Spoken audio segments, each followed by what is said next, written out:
¿Qué tal? Muy buenos días. Tal como les anunciábamos, recibimos a José Vallardi, uno de los candidatos a la interna del Frente Amplio, partido de gobierno que el domingo estará de elecciones. ¿Cómo le va? Gracias por venir. No, muy bien, muchas gracias. A ver, vamos a aprovechar que es la última entrevista previa a las elecciones y repasamos algunos conceptos generales de información para quien está del otro lado. Se vota el domingo. ¿De qué hora a qué hora? ¿Cuántos circuitos habilitados hay? ¿Quiénes pueden votar? Bueno, se vota de 9 a 19. Hay alrededor de todo el país casi 1000 circuitos habilitados. Pueden votar aquellos mayores de 14 años que estén adheridos al Frente Amplio o que se adhieran en su momento. Y en el mecanismo de votación y en la votación se vota con cédula de identidad y hay posibilidades de poner en la lista hasta 5 hojas que van a contener, por un lado, la foto del candidato a presidente nacional, la foto del candidato o candidata a presidente departamental, la lista de los sectores que se les da el respaldo para que ingresen al plenario nacional, para que integren el plenario nacional, la lista para que integren el plenario departamental, ¿también? Y por otro lado va a haber una plancha y en esa plancha se va a marcar con cruz hasta 3 nombres de compañeros o compañeras delegados de base para que integren el plenario nacional y hasta 3 nombres de compañeros y compañeras delegados de base para que integren el plenario departamental. Es una elección compleja, entonces. Es compleja. Sobre todo por el nivel de información que tiene que tener. Es compleja, mi mamá se queja un poco de la complejidad desde esa... Sí, realmente en un se escenario... puede votar cualquiera, se puede votar hasta las 6 cuestiones que están en disputa o se puede votar una de ellas. Puede uno ir y solamente poner una. Y hay libertad para poner la papeleta que se entienda. O sea, no se puede meter la papeleta de un presidente, a la nacional, presidente de la departamental, papeleta de los sectores y después marcar nombres al plenario nacional o al plenario departamental, pero se puede hacer un solo ámbito, se puede elegir entre 1 y 6 definiciones, puede elegir cualquiera. Usted mencionaba que es para adherentes al Frente Amplio, sí. o para personas que se adhieran en ese momento. ¿Implica algo adherirse al Frente Amplio? Si alguien, por ejemplo, está del otro lado y no es adherente al Frente Amplio, quizás fue votante o... Bueno, pero no está en la militancia y quiere ir a votar, ¿qué le implica poner Implica llenar una ficha con sus datos personales, porque en realidad es una convocatoria que se hace a la participación de adherentes de la fuerza política, ¿no? Cuando se dice a padrón abierto, la fuerza política tiene un padrón, el padrón abierto implica que uno puede adherirse en el momento de la elección. En realidad, lo que hace es llenar sus datos personales y quedar adherido por tener adhesión. Si va a participar en la interna del partido, quiere decir que alguna adhesión al partido tiene. ¿Y la información de dónde están los circuitos y cuáles son? Bueno, están saliendo publicadas ahora, son circuitos que están en las coordinadoras y las departamentales. Los circuitos son de los comités de base o de locales que los comités de base hayan abierto en la zona. El Frente Amplio tiene 18 zonas dividido Montevideo y dentro de esas 18 zonas, que son territorios, hay cerca de entre 15 y 20 lugares de votación en cada una de ellas. Y después en el interior repartidos. Y en el interior están repartidos en los cascos departamentales, de acuerdo a la cantidad, y en las ciudades principales y en los pueblos donde haya estructura de comité de base. Y esto es un tema se también... puede votar también desde el exterior. Eso le iba a preguntar, la votación desde el exterior. Se puede votar desde el exterior. ¿Cómo es? Hay 2 mecanismos. Se hace en los comités de base que el Frente Amplio tiene en el exterior. Por ejemplo, en Buenos Aires, ayer estaba viendo que va a haber 20 circuitos en Argentina, en Buenos Aires, 20 circuitos. Y otro mecanismo que estaba habilitada es que uno, antes de un mes de que se cerrara de la fecha de elección, se podía mandar y anotarse por vía de internet en el Frente Amplio, y el Frente Amplio le mandaba todo para que votara por voto epistolar.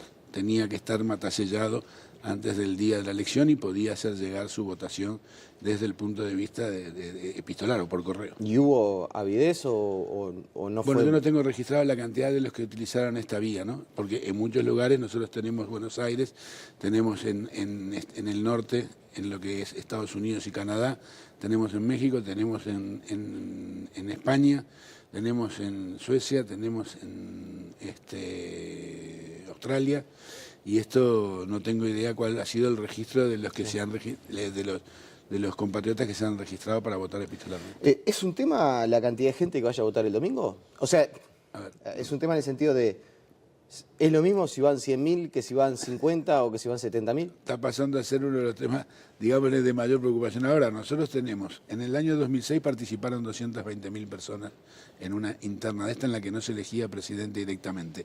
En el año 2012 pasamos a tener 170.000. La valla es extremadamente alta, en mi opinión, porque es casi 5% del padrón electoral. Ahora bien, la legitimidad en todo caso van a ser, porque esta es una oportunidad para que todos los frente amplistas que así lo entiendan puedan participar. Es la principal, la primera fuerza política de este país que construye su dirección de esta manera y que al construir su dirección de esta manera convoca a los y las frente amplistas a que puedan participar. En la vida uno tiene dos posibilidades, participa o no participa. Si participa, la legitimidad la va a estar dando por aquellos que participen, habiendo tenido todos la posibilidad de participar, así que veremos cuándo es el número. Claro, pero ¿le parece algo significativo para usted como candidato, Sí. como una de las personas que están postuladas? Sí. ¿Le da lo mismo si va cerca de 100.000 personas o de 150.000, pongámosle, supuesto. o si van 50.000? Está claro que no es lo mismo.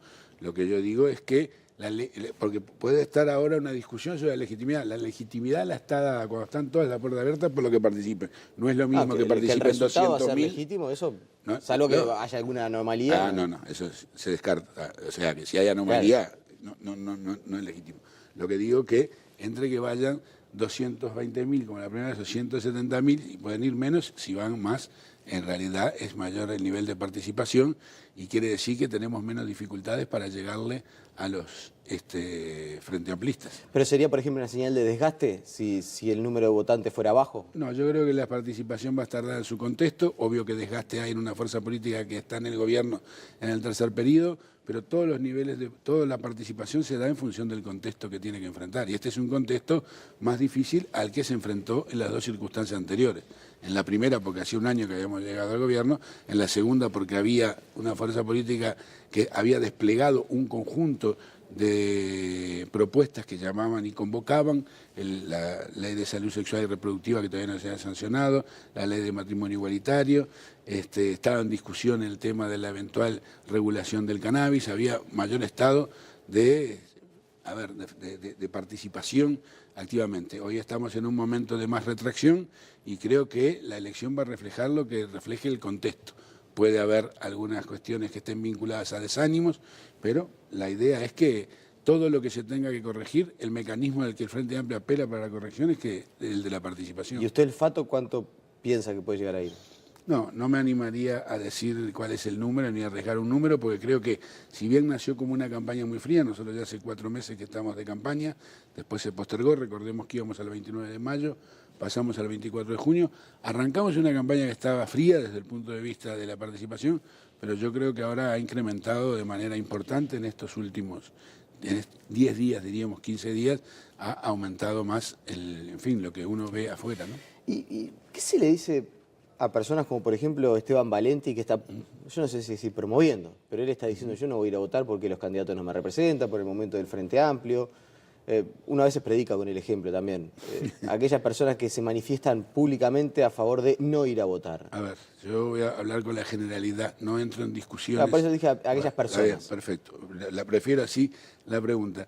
Yo creo que el que estimula la no participación está estimulando la prescindencia y yo creo que con prescindencia no terminamos de corregir lo que todos consideramos que hay que corregir, que son debilidades que tiene el Frente Amplio, que son problemas que tiene el Frente Amplio para su trabajo político y en todo caso si uno lo que va a hacer es estimular desde afuera la no participación y no termina participando, después lo que le queda es solo protestar y cuando uno se transforma en un protestador desde afuera, en realidad aporta poco al fortalecimiento del partido. Más que nada yo creo que en general tiende a debilitarlo.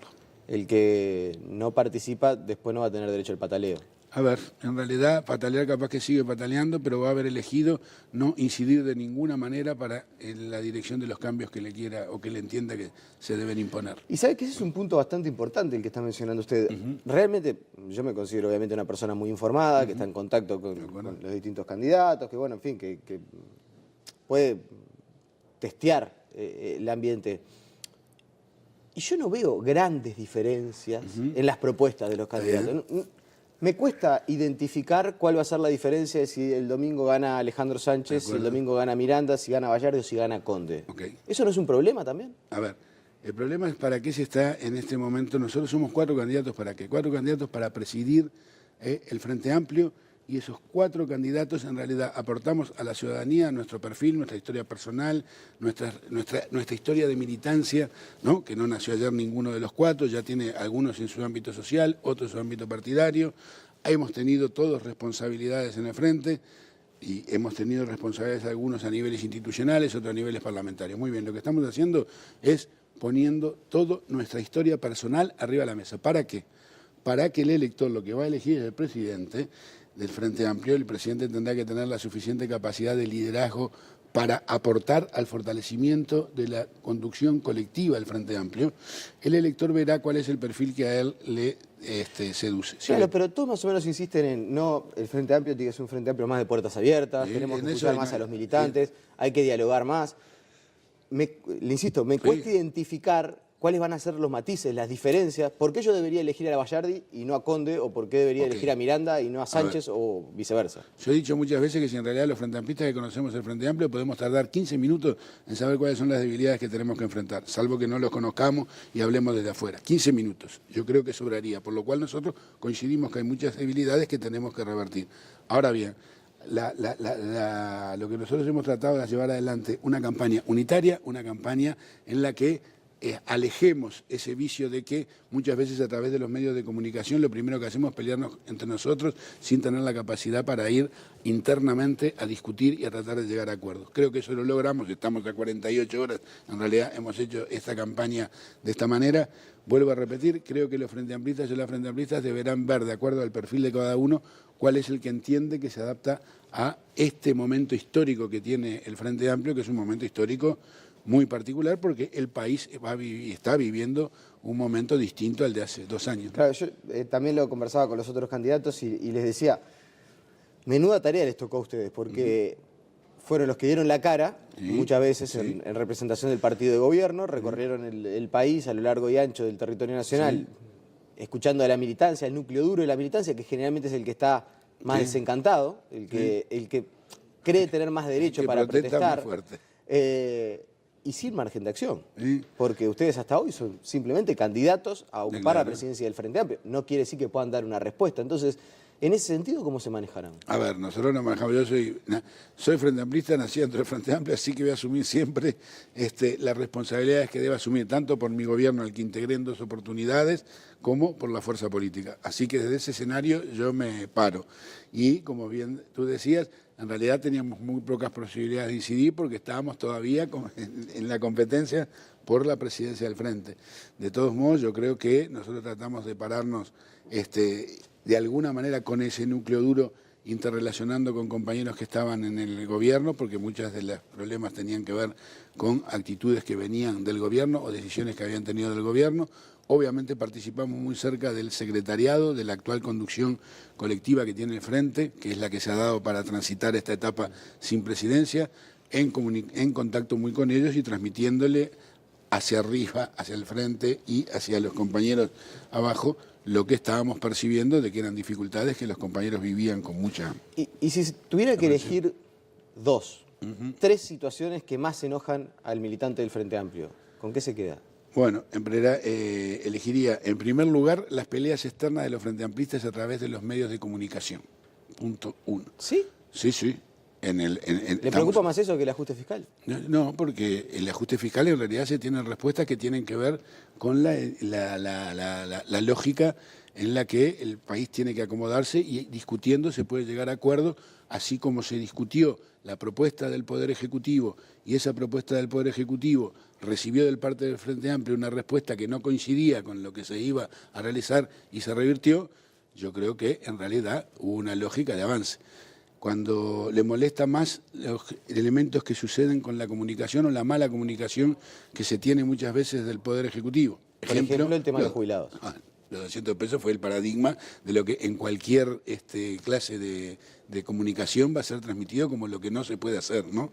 Porque uno va a explicar lo que es el tema de un adelanto, de un ajuste que para ese sector de la jubilación siempre se dio por encima del aumento de todas las pasividades y termina saliendo de la comunicación y queda la sensación que el aumento va a ser de 200 pesos, ¿no? Como cuando el aumento del año pasado fue casi de 1.000 pesos para ese sector. Entonces, y entre nosotros, sí. hacemos cuenta que no nos mira nadie. No mira nadie. ¿Qué pasó ahí? No, yo creo que... ¿Se pudo usted configurar la idea de qué fue lo que pasó? Porque la verdad, el otro día conversaba con Alejandro Sánchez Sí. y me dijo lo mismo. Me dice, el tema de la comunicación de los No, 200 claro. pesos fue un desastre. Un desastre, ¿por qué? Porque creo que no transmitió el mensaje lo que tiene que transmitir. Y en política, cuando uno hace política, tiene que tener siempre a quién le está hablando. Y le estoy hablando a los 3 millones para que los 3 millones entiendan que deben entender que nuestra política en materia de pasividades ha sido beneficiar siempre las pasividades más bajas. Si lo que termino transmitiendo es que en realidad afecte a las pasividades menores con un aumento de 200 pesos, no logré transmitir lo que es mi política en materia de pasividad. Creo que hay una mala formulación de la presentación de lo que se quería transmitir y esto generó debilitamiento. Generó también debilitamiento en las peleas que muchas veces se dan, y no le voy a eludir la pregunta de fondo, cuando desde adentro de nuestra fuerza política se dan explicaciones. Ejemplo, ANCAP, y terminamos encerrándonos en si estuvo bien o mal la programación financiera y barremos con todo lo que significaron las inversiones llevadas adelante en ANCAP, cuando debíamos haber dicho que la programación financiera estuvo mal, pero hacía 40 años que en este país no se hacían inversiones desde el punto de vista de la empresa, de la principal empresa que tenía este país, y cuando nosotros llegamos al gobierno empezaron a hacer desde el primer gobierno y en las transformaciones, y hoy es una empresa distinta. No lo hicimos cuando había que haber discutido esto primero y después aceptar que la programación financiera fue desacertada. Claro, pero a ver, ahí parecen chocar dos posturas, ¿no? Por un lado, aquellos que insisten en que el problema fue simplemente de lo que usted dice. Había que hacer una inversión y bueno, las inversiones quizás no se tomó en cuenta el efecto que iban a tener en el patrimonio de ANCAP y bueno, se terminó gestionando mal. Hablemos de eso. Y el ministro de Economía que dice, yo advertí, yo avisé que esto iba a pasar. Claro, que si se hacían las inversiones tal como estaba planificado, el resultado iba a ser este.